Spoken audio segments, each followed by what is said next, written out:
Hey guys, welcome back to the channel. আজ আমি একটু বাজারের দিকে বেরিয়েছিলাম, কিন্তু গাইস আমার সাথে একটা সিন হয়ে গেছে। আমার সাইকেলের ব্রেকের তারটা পুরো কেটে গেছে, আর সামনেই বাংলাদেশ ভবন আছে।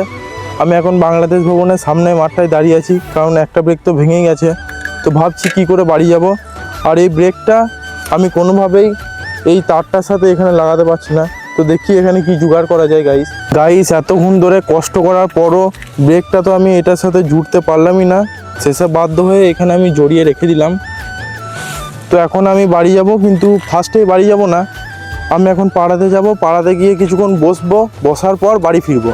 এখন আমি যে রাস্তাটা দিয়ে যাব সে রাস্তাটা একদমই আলাদা, কারণ রাস্তাটা মিডিলে পুরোটাই ফাঁকা আর দুধারে সুন্দর সবুজ গাছপালা। আর এই রাস্তাগুলো আছে বলে এই শান্তিনিকেতনের সৌন্দর্যটা এখনও টিকে আছে। তো আমি রাস্তাটা দিয়ে যাচ্ছি, আমি তোমাদেরকেও রাস্তাটা দেখাচ্ছি।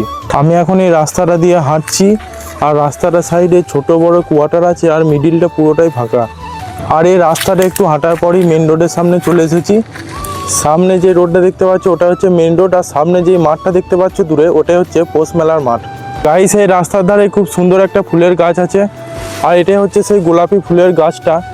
আর আমি তো ছোটো থেকে শুনে এসেছি এটা কাগজ ফুল বলে চিনি। তো তোমরা যদি জানো তাহলে কমেন্ট করে জানিও যে এই ফুলটার অ্যাকচুয়াল নাম কি। তো এখন আমি আমার পাড়ার অনেকটাই কাছে চলে এসেছি। এই সোজা রাস্তাটা দিয়ে গেলেই আমার পাড়া। আর এখন আমাকে এই একটা ব্রেকেই কাজ করতে হচ্ছে। এই ব্রেকটা তো চলেই গেছে, আর এখন গাইস এই ব্রেকটা পুরোটাই চলে আসছে। যখন ব্রেকটা ছিল তখন আসতো না, আর এই ব্রেকটা আমি এরকম করে গুটিয়ে রেখে দিয়েছি কোনো রকম করে। তো পাড়ার সামনে যাই, পাড়ার সামনে যাওয়ার পর তোমাদের সাথে দেখা হচ্ছে। গাইস পাড়াতে গেছিলাম তো, কিন্তু পাড়াতে কেউ ছিলই না, পুরোই ফাঁকা ছিল। তাই আমি বাড়ি চলে এলাম। আর আজকে বাড়িতে কেউ নেই, আমি একাই আছি, তাই সব কিছু একাই করতে হবে। তাই ভিডিওটা ভালো লাগলে একটা লাইক করে দিও, চ্যানেলে নতুন থাকলে চ্যানেলটা সাবস্ক্রাইব করে দিও। আজকে ব্লগ এখানে শেষ করছি, দেখা হবে নেক্সট ব্লগে। টাটা।